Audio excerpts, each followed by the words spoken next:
A scale of 1 to 10 no longer matters to HTC as much in 2017 as now it's all about creating a device that puts you first.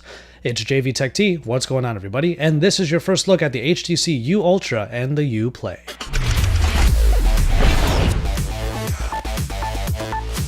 As the name suggests, the HTC U is a brand new line for the company, and it also serves as their flagship for 2017.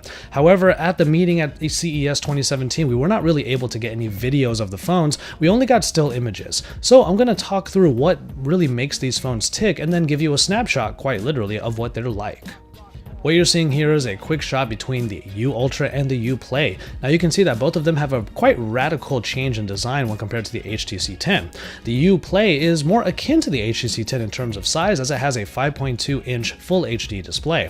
On the other hand, the U Ultra, the flagship of the two, has the Quad HD display with a large 5.7-inch size.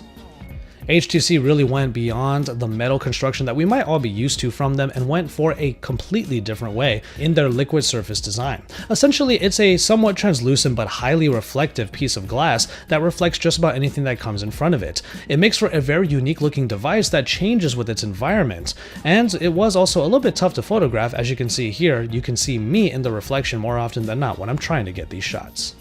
Underneath the hood, the U Ultra has pretty much everything you would expect from a current flagship. The Snapdragon 821 with 4GB of RAM and expandable storage to go on top of the 64 or 128GB that are built in.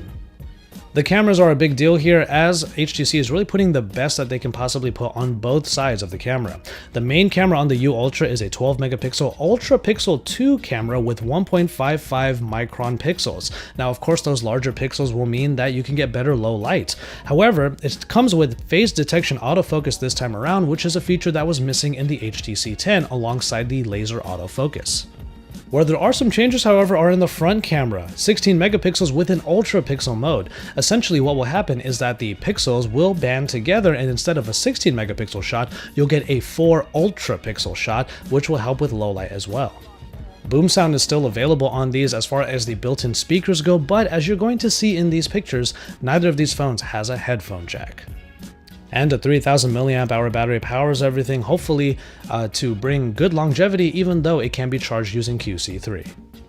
However, probably the main addition to this phone is a secondary display above the main one that is a little bit like the V10 and the V20 from LG. Essentially, this secondary display is supposed to give more information, not just your notifications, but also all of the different reminders and different notifications that come from the Assistant API that is backed by HTC's own Sense Companion. The Sense Companion takes the Google Assistant that is available in Android 7.0 Nougat and helps make it even better by providing information about you. Not only will it check in with you about certain pieces of information, but it will also pull data from different applications in order to get a better contextual idea of what it is that you need at the time. Now, there are some changes in the HTC U Play, which is the lesser of the two devices. It already has, as we've mentioned, the 5.2-inch Full HD display, but is backed by a MediaTek Helio P10 processor. It comes with 3 or 4GB of RAM depending on the storage that you get with it, either 32 or 64GB, but it does have microSD card expansion.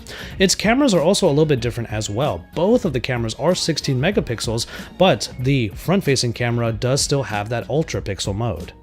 Both of these phones come in a few different colors, black, white, and pink, with a special edition sapphire blue available for the HTC U Ultra that also comes in at the 128GB storage option.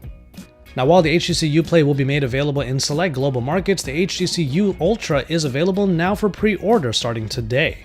Now, obviously, we're really excited to put the HTC U line through its paces and see how it fares against the upcoming flagships of 2017. Personally, however, I'm really excited for the AI capabilities, and I want to see how the HTC Sense Companion already stacks up when compared to the existing platforms of, let's say, Alexa and Google Assistant. But we're not going to be able to get to all of that until we get our hands on a review unit, which should be happening fairly soon. So keep it tuned to Android Authority for the HTC U Ultra, the U Play, and even more, because we are your source for all things Android.